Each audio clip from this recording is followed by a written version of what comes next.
Bienvenidos a un seminario más de la doctrina del santuario. Hoy estudiaremos el capítulo número 46, al cual le hemos puesto por nombre El inicio del conteo de las 2300 tardes y mañanas de Daniel 8:14.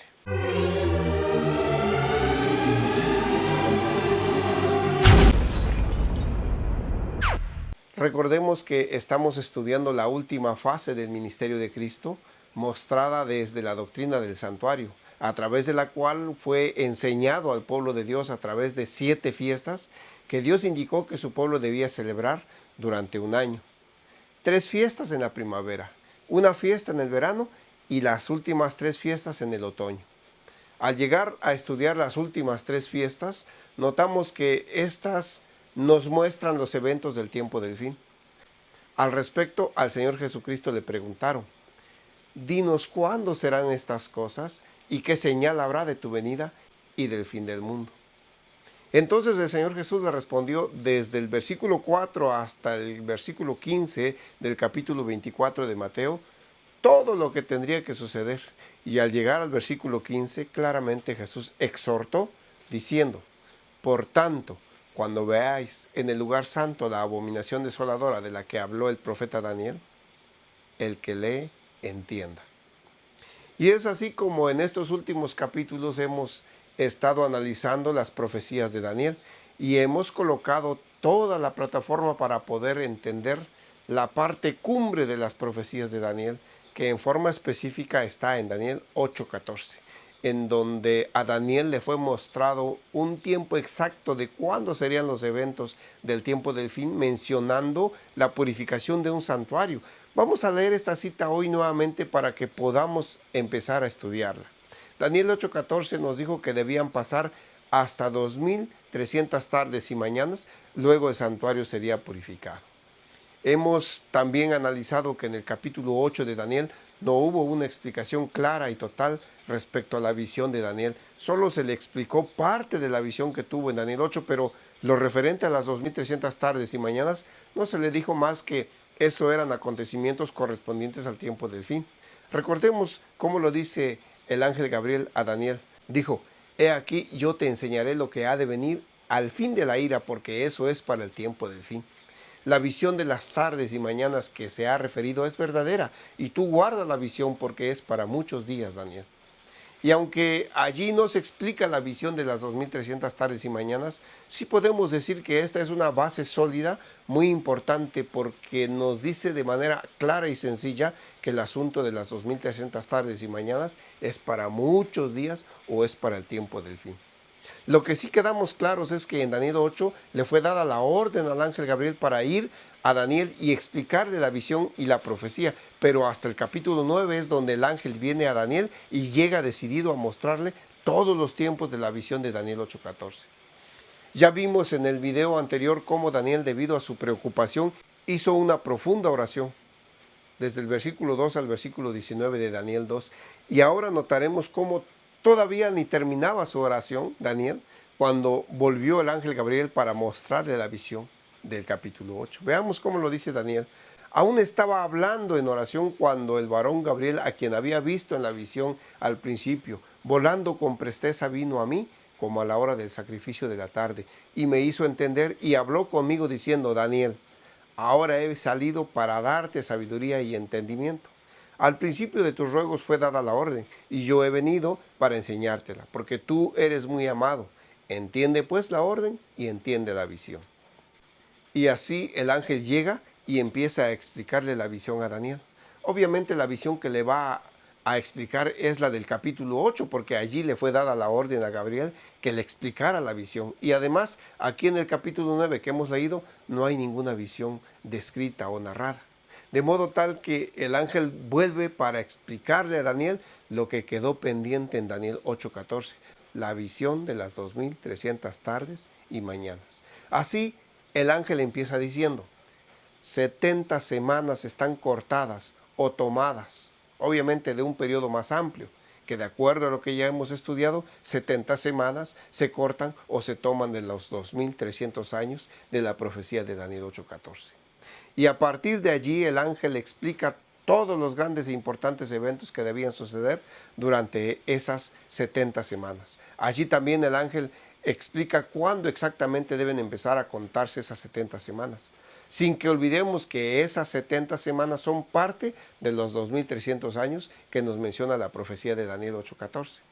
Es necesario también que recordemos que estamos empleando el principio bíblico de día por año para entender las profecías de largo alcance. Si tú tienes tus dudas respecto a este principio, te dejamos aquí 2 citas bíblicas que sustentan esta forma de entender las profecías, pero puedes ir y analizar los últimos 5 capítulos de estos seminarios en donde te explicamos clara y profundamente el principio de día por año para comprender las profecías de largo alcance. Al aplicar el principio de día por año, entendemos que al decir Daniel 70 semanas, realmente se está refiriendo a un periodo de tiempo contabilizado en años. De modo que las 70 semanas multiplicadas por 7, que son los días que consta una semana, el resultado es 490 días. 70 por 7, 490 días. Así que son 490 días. Aplicando el principio de día por año, son realmente 490 años. Al mirar lo que el ángel Gabriel le explica a Daniel, entenderemos mejor que esas 70 semanas son realmente 490 años.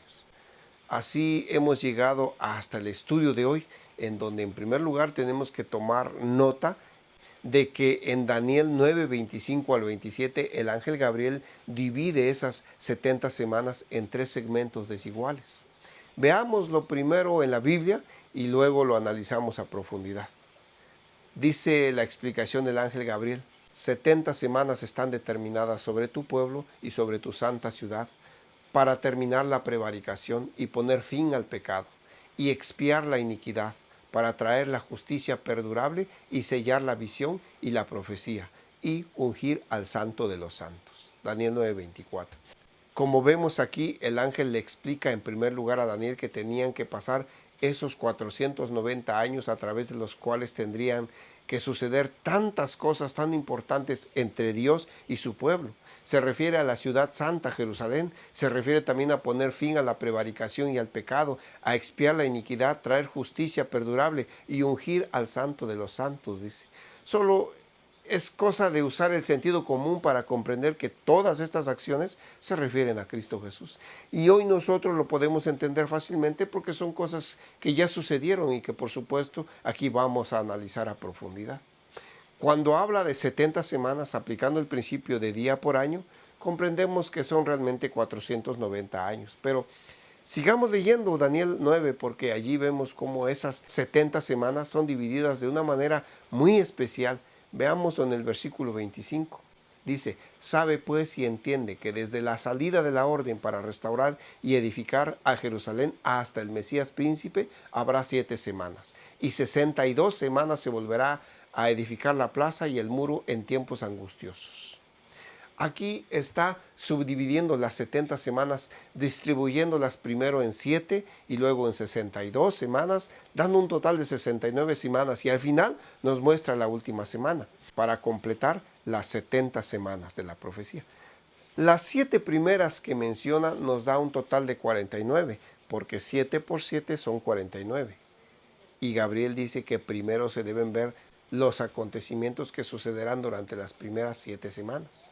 La historia universal nos muestra que durante 49 años se reconstruyó Jerusalén en tiempos angustiosos, tal y como nos lo dice el ángel Gabriel. Y menciona también el tiempo que pasará para que llegue Jesús, a quien el ángel Gabriel le llama el Mesías príncipe. 62 semanas, dice. Ya veremos más adelante a detalle cada uno de estos tiempos. Sigamos leyendo Daniel 9. Y después de las 62 semanas se quitará la vida al Mesías, mas no por sí. Y el pueblo de un príncipe que ha de venir destruirá la ciudad y el santuario, y su fin será con inundación, y hasta el fin de la guerra durarán las devastaciones. Daniel 9:26. Aquí obviamente nos está hablando del sacrificio de Cristo Jesús, diciéndonos que después de ese tiempo será sacrificado el Mesías, y luego la destrucción del santuario y la persecución al pueblo de Dios.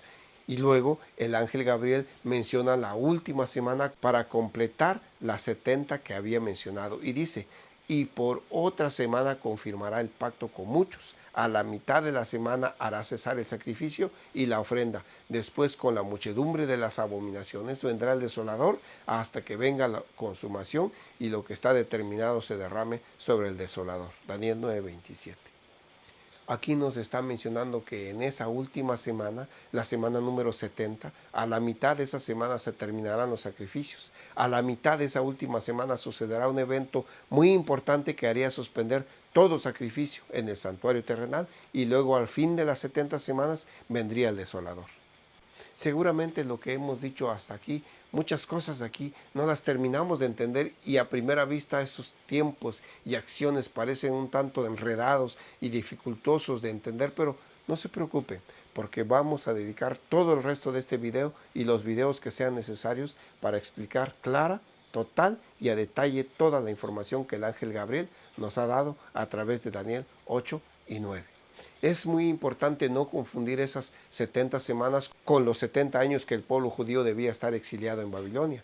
Daniel y todo el pueblo tenían bien claro que estarían esclavizados o exiliados en Babilonia por 70 años. Y estos, al llegar el capítulo 9 de Daniel, casi estaban cumpliéndose los 70 años de exilio. Y cuando viene el ángel Gabriel a explicar lo que debía todavía pasar, pues llega mencionando las 70 semanas y es así como allí Daniel 9:24 menciona, 70 semanas deben estar determinadas o tomadas del periodo de los 2300 años que se mencionó en Daniel 8:14. 70 semanas que son 490 años y los tomaremos del periodo de los 2300 años de Daniel 8:14.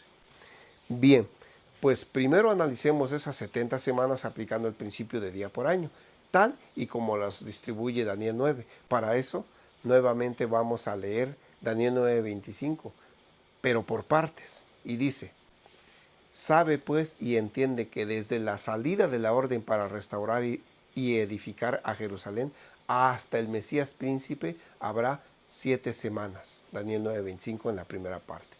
7 semanas que son igual a 49 años. Sigamos leyendo, dice, y 62 semanas se volverá a edificar la plaza y el muro en tiempos angustiosos.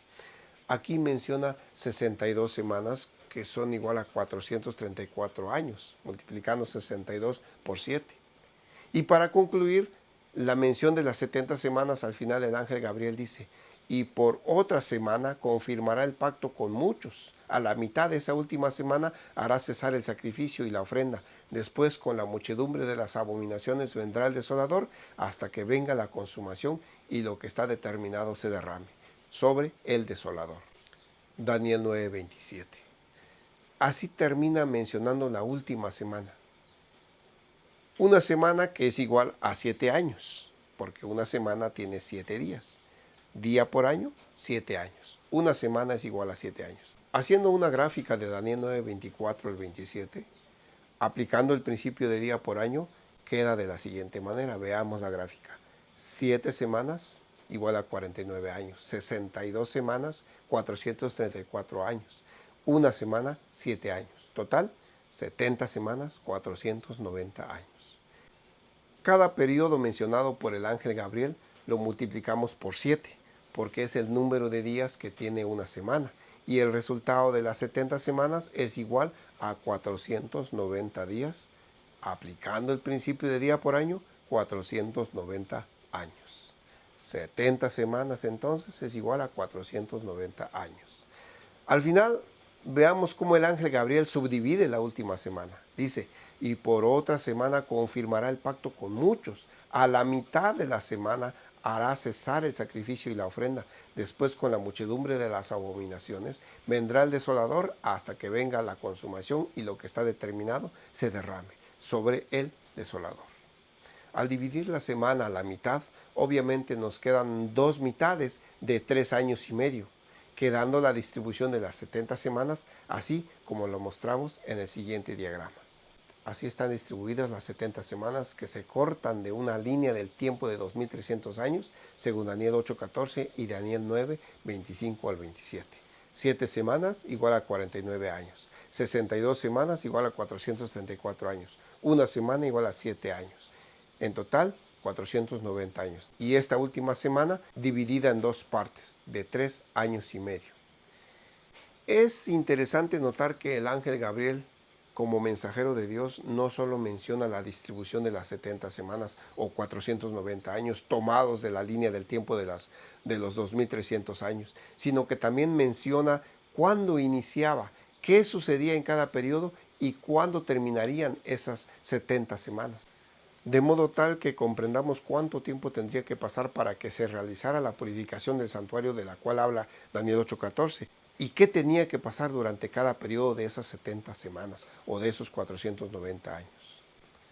En estos seminarios veremos a detalle cada periodo y cada mensaje del ángel Gabriel a Daniel, cuándo inicia el conteo de las 70 semanas o 490 años, qué sucede en las primeras 7 semanas o 49 años, qué sucede en las siguientes 62 semanas o 434 años y qué sucede en la última semana o 7 años. Y para eso debemos guiarnos cuidadosamente de la cita bíblica de Daniel 9, 24 al 27. Así que nos vamos a centrar primero en el inicio de estas 70 semanas y dice el versículo 25 de Daniel 9, sabe pues y entiende que desde la salida de la orden para restaurar y edificar a Jerusalén hasta el Mesías príncipe habrá 7 semanas y se volverá a edificar la plaza y el muro en tiempos angustiosos. El versículo 25 dice, comprende pues y entiende. Vemos de nuevo la misma palabra que mencionó Jesús cuando en Mateo 24:15 nos envió a estudiar la profecía cuando dijo, el que lea entienda. Y sigue diciendo Daniel 9:25, desde el instante en que salga la orden de volver a restaurar Jerusalén hasta el príncipe Mesías, habrá 7 semanas. Usando el sentido común, aquí podemos obviar que el Mesías príncipe es Jesús, pero analicemos esta parte de la explicación del ángel Gabriel. Nos dice este versículo que habría una orden o un decreto para la restauración de Jerusalén, lo cual nos sirve como una pista importante para ver cuándo fue el inicio de las 70 semanas y por supuesto también será el inicio de los 2300 años. Y si ponemos total atención, dice allí, desde la salida de la orden, desde que se emita el decreto. La palabra desde nos refiere al inicio del conteo de esas 70 semanas. Y al examinar cuidadosamente las Sagradas Escrituras, resulta que nos encontramos que hubo al menos 3 decretos relativos a la restauración de Jerusalén. Y es necesario conocerlos y estudiarlos para poder determinar cuál de estos decretos es el que mencionó el ángel Gabriel. Antes de ver estos 3 decretos, no olvidemos que los judíos están todavía, hasta este momento de la historia, están en exilio en el imperio de Babilonia, ahora dominado por los medos y los persas. Y también recordemos que Jeremías había profetizado que por 70 años estarían en exilio fuera de su tierra, los judíos, el pueblo de Dios. Así que al emitirse estos decretos no es otra cosa más que el cumplimiento de las promesas de Dios y que al cumplirse el tiempo, Dios iba a generar en el corazón de sus opresores para que los liberaran de esa esclavitud en tierra ajena. Dicho esto, veamos pues estos 3 decretos preservados para nosotros por Esdras, el escriba. El primero de estos decretos fue promulgado entre los años 538 y 537 a.C. Recordemos que el conteo de los años en la antigüedad era de mayor a menor. Y este decreto fue dictado por Ciro el Grande. En este primer decreto, Ciro autorizaba la reubicación de los cautivos judíos en su tierra y los facultaba para construir una casa en Jerusalén en honor de su Dios. Vamos a leerlo en Esdras 1:1 al 4. Dice, en el primer año de Ciro, rey de Persia, para que se cumpliese la palabra de Jehová por boca de Jeremías, despertó Jehová el espíritu de Ciro, rey de Persia, el cual hizo pregonar de palabra y también por escrito por todo su reino, diciendo, así ha dicho Ciro, rey de Persia, Jehová, el Dios de los cielos, me ha dado todos los reinos de la tierra y me ha mandado que le edifique casa en Jerusalén, que está en Judá. Quien haya entre vosotros de su pueblo sea Dios con él y suba a Jerusalén, que está en Judá, y edifique la casa a Jehová, Dios de Israel, la cual está en Jerusalén. Y a todo el que haya quedado en cualquier lugar donde more, ayúdenle los hombres de su lugar con plata, oro, bienes y ganados, además de ofrendas voluntarias para la casa de Dios, la cual está en Jerusalén. En relación con este decreto, Ciro devolvió los utensilios sagrados que Nabucodonosor había llevado a Babilonia y que Baltasar, el último de los emperadores del caído imperio de Babilonia, había usado en forma blasfema para beber en ellos la noche cuando Ciro lo derrotó, apenas 1 o 2 años antes de este decreto. Esta historia la pueden ver en todo el capítulo 5 de Daniel. Había 5.400 de estos utensilios según Esdras 1, 7 al 11. Todos los utensilios de oro y de plata eran 5.400. Todos los hizo llevar Sesbazar con los que subieron del cautiverio de Babilonia a Jerusalén. Así, a raíz de este primer decreto de Ciro, unos 50.000 judíos regresaron a Palestina en el transcurso de un año. Tuvieron que enfrentar la firme oposición de los habitantes no judíos que ya estaban en la región. La información que nos proporcionan los libros de Esdras y Nehemías parecen noticias actuales del Medio Oriente. Frente a esta oposición, la reconstrucción del templo se prolongó. Podemos ver toda esta historia en los capítulos 2 al 5 del libro de Esdras.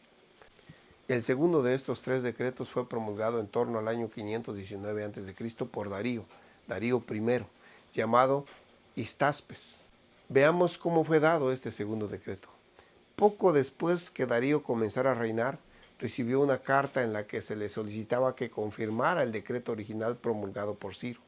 Entonces Darío ordenó que se hiciera una exhaustiva búsqueda en los archivos persas de Babilonia y Ecbatana. Vamos a leer esta historia narrada en Esdras 6.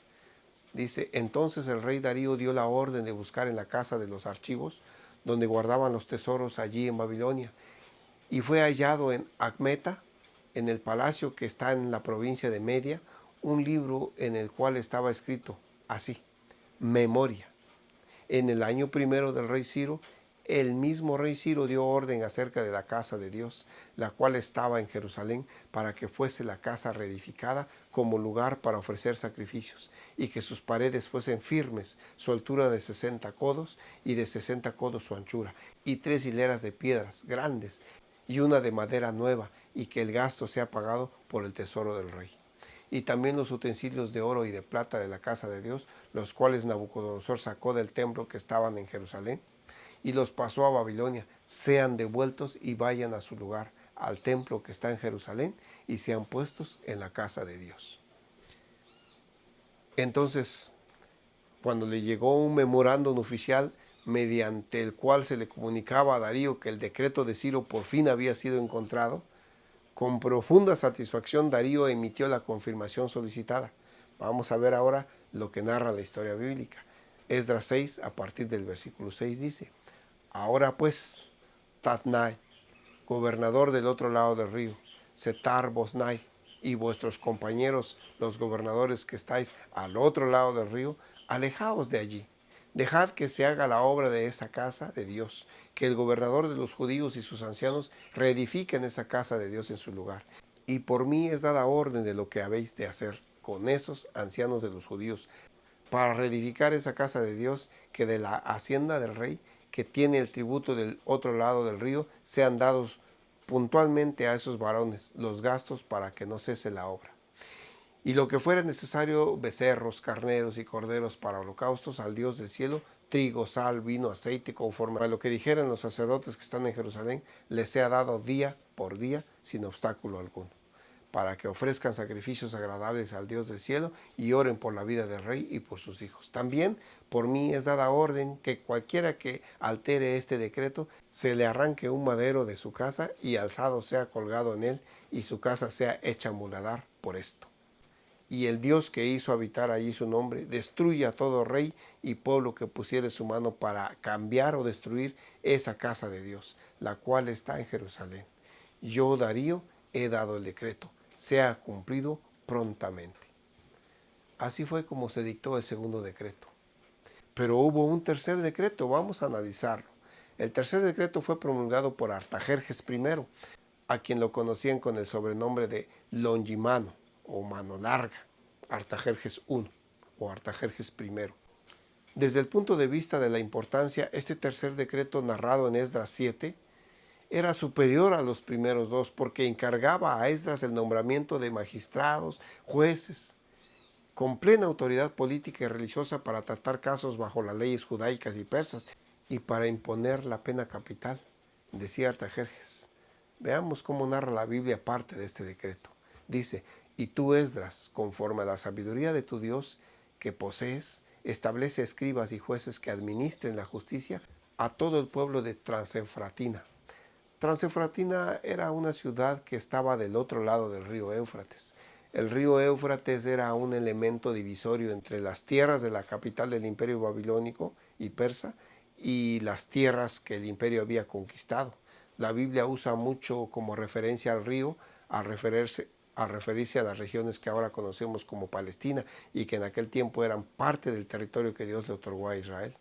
Entonces Artajerjes le está dando las órdenes a Esdras y le dice: con la sabiduría que tu Dios te ha dado, ve y establece las autoridades necesarias para que la zona donde está Judá tenga su propio sistema de gobierno y funcione totalmente como un reino perteneciente al imperio, pero con sus propias normas y reyes. Y le sigue diciendo: a todos los que conocen la ley de tu Dios, a quienes la ignoran, habréis de enseñársela, y a todo aquel que no cumpla la ley de tu Dios y la ley del rey, aplíquesele una rigurosa justicia: muerte, destierro, multa en dinero o cárcel. Esdras 7, 25 y 26. Y Esdras, me imagino que feliz por saber que definitivamente Judá se estaba restableciendo, pues va a cumplir el decreto. Y en su informe Esdras dice que reunió a un grupo de dirigentes en potencia, viajó con ellos de Babilonia a Jerusalén, llegó a las tierras de Israel en el 5.º mes del 7.º año de Artajerjes, y en algún momento no especificado después, se entregaron los decretos del rey a los sátrapas del rey y a los gobernadores de Transefratina, la región de donde estaba aquel tiempo la sede del gobierno de la zona de lo que ahora es Palestina y de la tierra de Judá. Esdras 8:36 dice: y entregaron los despachos del rey a los sátrapas y capitanes del otro lado del río, los cuales ayudaron al pueblo y a la casa de Dios. También dice que el templo finalmente se terminó por mandato de Ciro, de Darío y de Artajerjes. Vamos a leerlo desde la Biblia en Esdras 6:14, dice así: y los ancianos de los judíos edificaban y prosperaban conforme a la profecía del profeta Ageo y de Zacarías, hijo de Ido. Edificaron pues y terminaron por orden del Dios de Israel y por mandato de Ciro, de Darío y de Artajerjes, rey de Persia. Aquí vemos que se hace referencia a los 3 documentos o decretos mediante el singular mandato. Y esto pone de manifiesto la unidad de los decretos. También pone énfasis en el tercero, sin el cual los otros 2 serían incompletos. Así comprendemos que fue el tercer decreto el que se dictó en el 7.º año de Artajerjes, el que le dio renacimiento legal a Jerusalén, toda vez que ese tercer decreto, que autorizaba el nombramiento de magistrados y jueces y en particular restablecía la ley judía como base del gobierno local, es el decreto final que hizo posible la restauración de Jerusalén como capital. Por lo tanto, fue ese tercer decreto el que el ángel Gabriel tenía en mente cuando se refirió a la orden de volver a reconstruir Jerusalén. Ahora bien, ya hemos analizado y encontrado el decreto, pero ¿se puede encontrar la fecha de ese decreto? Hay 2 propuestas: año 457 o año 444 a.C. Vamos a analizar la razón de esta controversia, porque hay 2 años. Esdras era un escriba, maestro de la ley, pero también era un sacerdote, y fue él quien puso en ejecución el decreto algún tiempo después de su llegada a Palestina. Esdras, con los hijos de Israel y de los sacerdotes levitas, cantores, porteros y sirvientes del templo, llegaron a Jerusalén en el mes 5.º del año 7.º del rey Artajerjes, dice Esdras 7, 7 al 8.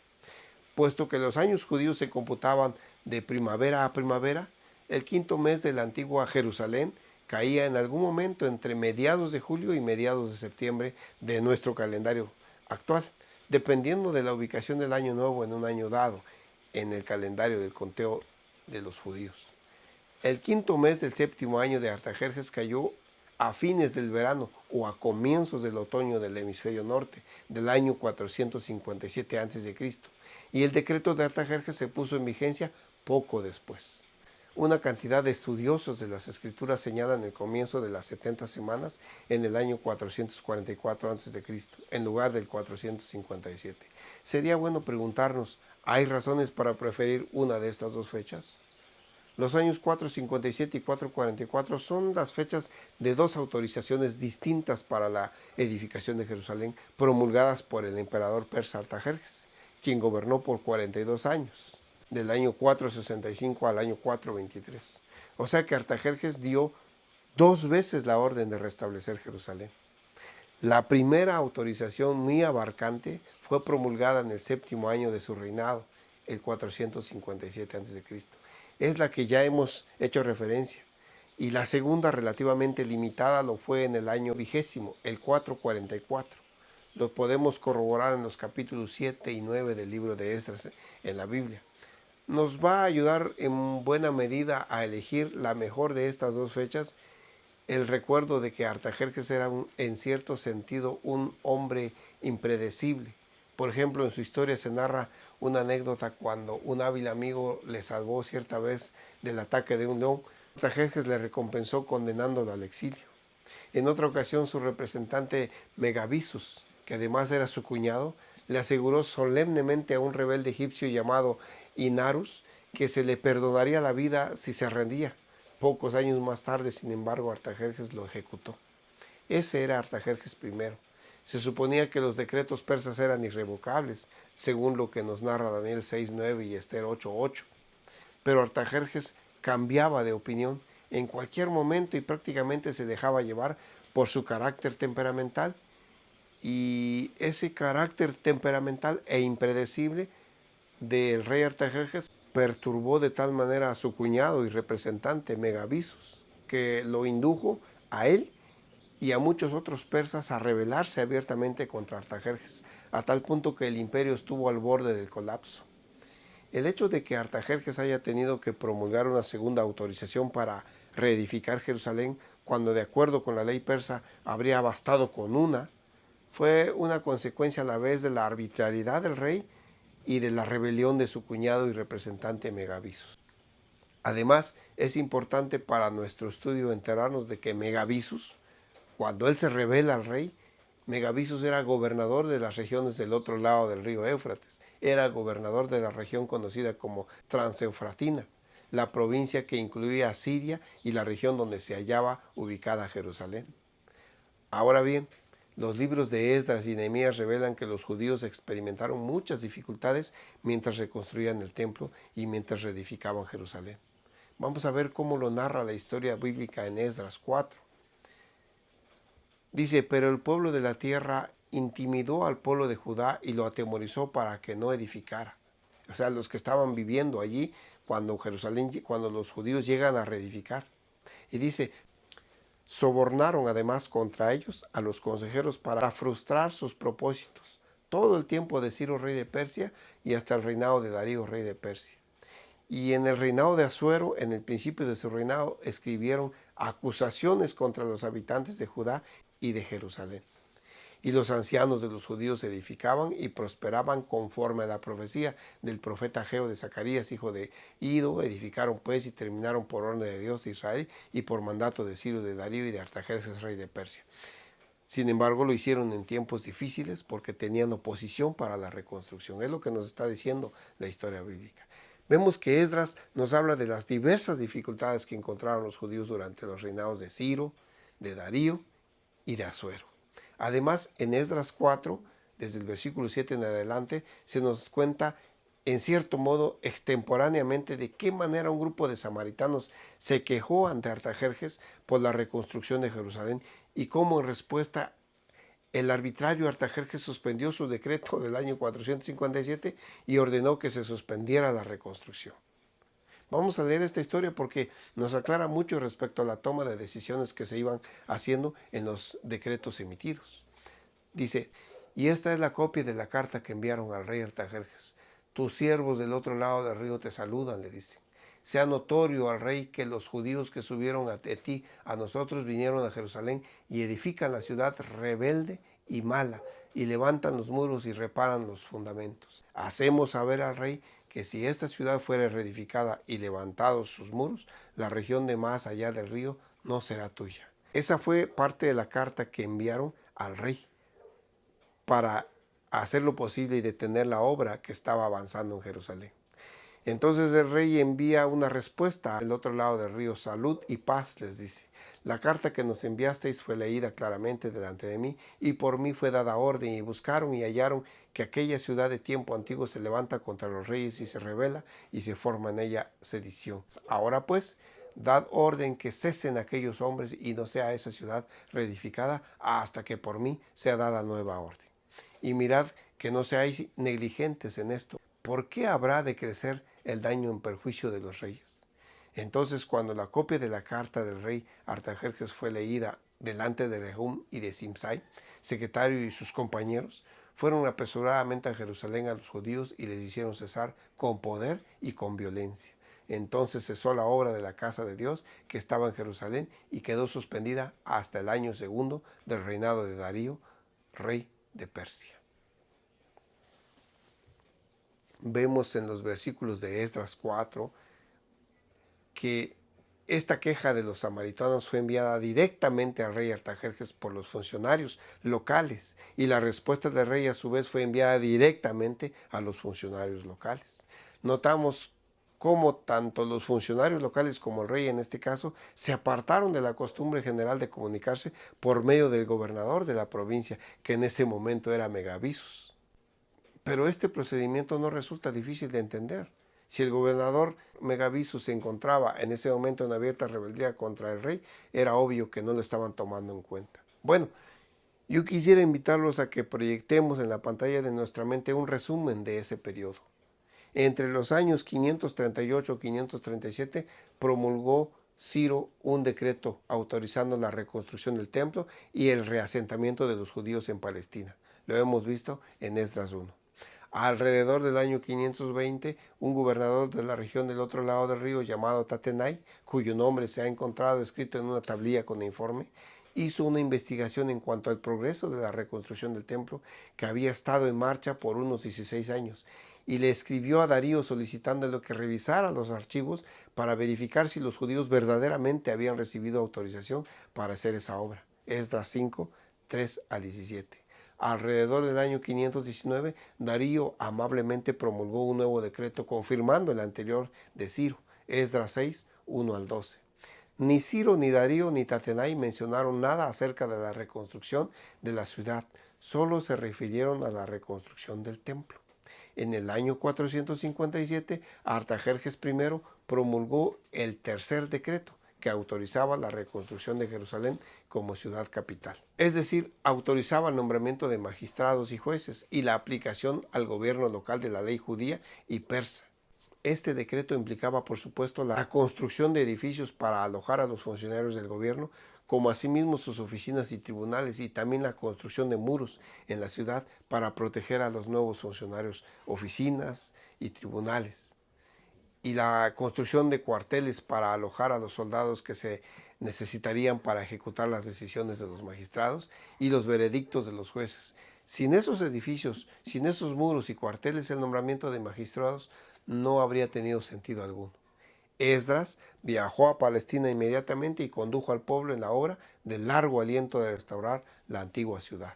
Aparentemente una década más tarde, tal vez alrededor del año 448, Megabizus, gobernador de Transefratina, provocó la seria rebelión a la que nos hemos referido anteriormente. Los samaritanos aprovecharon las circunstancias, aprovecharon que la relación entre el rey y Megabizus, el gobernador, no era buena, para hacerle creer a Artajerjes que los judíos estaban fortificando su ciudad con el fin de rebelarse también. En el delicado contexto de la época, el temperamental Artajerjes les contestó directamente a los samaritanos para que se encargaran de que los judíos suspendieran de inmediato sus trabajos. Los samaritanos, por cierto, estaban por demás contentos de obedecer al rey, y en su entusiasmo rebasaron sus órdenes. No solamente suspendieron la obra, derribaron también algunos de los muros y quemaron las gradas, puertas de madera de la ciudad y del templo, de modo tal que los judíos no pudiesen continuar con la obra. Entre tanto, allí en Susa, una de las capitales del imperio persa, y donde aparentemente estaba Daniel cuando recibió la visión del capítulo 8, Nehemías, autor bíblico, en ese momento trabajando para el rey en el imperio, estaba tan preocupado como cualquier otro judío. Él era el copero del rey, así lo dice la Biblia en el libro de Nehemías en el capítulo 2. Seguramente Nehemías estaba enterado de la seria rebelión que se había producido en Palestina. Probablemente también sabía de la orden del rey para que se suspendiera la reconstrucción de la ciudad y temía lo peor. Nehemías tenía un hermano aparentemente carnal, de acuerdo con Nehemías 7:2. Este estaba viviendo en Palestina. Yanani era su nombre. Nehemías pensaba, si Yanani pudiera regresar y venir a Persia, Nehemías podría enterarse de lo que en realidad estaba sucediendo allí. Cierto día, alrededor del año 444, Yanani, el hermano de Nehemías, apareció en Susa. Vino. Nehemías lo interrogó ansiosamente acerca de lo que sucedía en Jerusalén. Lo que Yanani le contó lo llenó de desaliento a Nehemías. Y Nehemías lo cuenta así. Escuchemos, dice: aconteció en el mes de Quisleu, en el año 20, estando yo en Susa, capital del reino, que vino Hanani, uno de mis hermanos, con algunos varones de Judá, y les pregunté por los judíos que habían escapado, que habían quedado de la cautividad, y por Jerusalén. Y me dijeron: el remanente, los que quedaron de la cautividad allí en la provincia, están en gran mal y afrenta, y el muro de Jerusalén derribado y sus puertas quemadas a fuego. Cuando oí estas palabras, dice Nehemías, me senté y lloré e hice duelo por algunos días y ayuné y oré delante de Dios de los cielos. Nehemías se sintió tan desconsolado por las noticias que le trajo su hermano que no pudo vencer su desaliento por espacio de 3 o 4 meses. El rey Artajerjes se encontraba ausente por aquel tiempo, atendiendo asuntos de Estado en otras regiones del imperio, y cuando al fin regresó, Nehemías, que era su copero, todavía no se había rehecho lo suficiente como para parecer contento ante la presencia del rey. Y la Biblia narra ese momento tan importante. Vamos a leerlo. Dice que sucedió en el mes de Nisán, en el año 20 del rey Artajerjes, que estando ya el vino delante de él, tomé el vino y lo serví al rey, y como yo no había estado antes triste en su presencia, me dijo el rey: ¿por qué está triste tu rostro? Pues no estás enfermo, no es esto sino quebranto de corazón. Entonces temí en gran manera, y dije al rey: para siempre viva el rey. ¿Cómo no estará triste mi rostro cuando la ciudad, casa de los sepulcros de mis padres, está desierta y sus puertas consumidas por el fuego? Me dijo el rey: ¿qué cosa pides? Entonces oré al Dios de los cielos y dije al rey: si le place al rey y tu siervo ha hallado gracia delante de ti, envíame a Judá, a la ciudad de los sepulcros de mis padres, y la reedificaré. Entonces el rey me dijo: ¿cuánto durará tu viaje y cuándo volverás? Y agradó al rey enviarme después que yo le señalé tiempo. Además dije al rey: si le place al rey que se me den cartas para los gobernadores al otro lado del río, para que me franqueen el paso hasta que llegue a Judá. Y carta para Asaf, guarda del bosque del rey, para que me dé madera para enmendar las puertas del palacio de la casa y para el muro de la ciudad y la casa en que yo estaré. Y me la concedió el rey según la benéfica mano de Dios sobre mí. Artajerjes, al notar la tristeza de Nehemías, le preguntó qué le pasaba. Cuando Nehemías le explica al rey, el rey emitió inmediatamente una serie de valiosas órdenes escritas y le dijo a Nehemías que las llevara consigo para entregárselas al nuevo gobernador de las provincias del otro lado del Éufrates, que se llamaba Sanbalat, y que personalmente supervigilara la reparación de los muros de Jerusalén a expensas del Estado. Algunos comentaristas han supuesto que Nehemías se hundió en la desesperación al oír de parte de su hermano Hanani que virtualmente toda la ciudad, con la excepción del templo recién construido, estaba todavía en ruinas, como la había dejado Nabucodonosor en el año 586, cuando se llevó exiliados a todos los judíos, 142 años antes. Cuesta creer esto porque en su niñez y en su juventud Nehemías se había enterado de todo lo concerniente a la destrucción de la ciudad por parte de Nabucodonosor. Las noticias que le trajo su hermano en el año 444 acerca de que el muro de Jerusalén estaba lleno de brechas, apenas si pudo sorprender a Nehemías, a menos que él se hubiera enterado de una reconstrucción sustancial de la ciudad y de sus muros mientras tanto. Los estudiosos de las escrituras que dicen que la reconstrucción de los muros de Jerusalén recién comenzó en el año 444 antes de Cristo, porque entonces se habría dado la autorización correspondiente, pasan por alto o ignoran muchos de los datos que acabamos de mencionar aquí. El decreto del año 457 a.C. que autorizaba la reconstrucción de Jerusalén como ciudad capital con la ineludible restauración de los mecanismos defensivos y de infraestructura esenciales para fundamentar dicha condición, es mucho más adecuado para señalar el comienzo de los 490 años que menciona el ángel Gabriel en la explicación que se le da a Daniel en el capítulo 9 del libro de Daniel, en vez del año 444. Como hemos visto, Esdras puso en ejecución el decreto algún tiempo después de su llegada a Palestina, en el quinto mes del año séptimo del reinado de Artajerjes. El quinto mes del año séptimo de Artajerjes cayó a fines del verano o a comienzos del otoño del año 457 a.C. y el decreto se puso en vigencia poco después. Así que ya tenemos la fecha del comienzo de las 70 semanas. Es el otoño del año 457. Teniendo ya firme esta ancla, es sencillo calcular cada una de las otras fechas que menciona el ángel Gabriel al explicarle a Daniel todo lo relativo a los 2300 años y las 70 semanas o 490 años que se mencionan en Daniel 8:14 y Daniel 9. Entonces, si el conteo de los 2300 años inicia en el año 457 a.C., ¿cuándo terminan esos 2300 años? ¿Qué sucede al término de esos 2300 años que en la visión de Daniel 8:14 se le llama la purificación del santuario? ¿A qué santuario se está refiriendo Daniel 8:14? ¿Qué es lo que sucede en cada periodo de las 70 semanas cortadas del periodo de 2300 años que está explicando el ángel Gabriel en Daniel 9? ¿De qué asuntos está hablando el ángel Gabriel en Daniel 9, 24 al 27 cuando menciona que durante esas 70 semanas terminará la prevaricación y se pondrá fin al pecado y se expiará la iniquidad y se traerá justicia perdurable y se sellará la visión y la profecía y se ungirá el santo de los santos? No te pierdas el siguiente capítulo porque estaremos aclarando todas estas preguntas y analizaremos toda la explicación que el ángel Gabriel está dando a Daniel para enseñarle la visión de los 2300 años de Daniel 8:14 y las 70 semanas de Daniel 9. Y paso a paso iremos comprendiendo cómo y cuándo Jesús cumple cada una de las últimas 3 fiestas que estamos estudiando. La fiesta de las trompetas, la fiesta de la expiación y la fiesta de los tabernáculos. Por ahora te agradecemos tu presencia en este canal y si te gustó este capítulo te invitamos a que nos regales un like, a que te suscribas y que compartas estos temas para que puedan llegar a más hijos de Dios que seguramente como tú y como yo están deseosos de encontrar el camino de vuelta a casa. Dios te bendiga.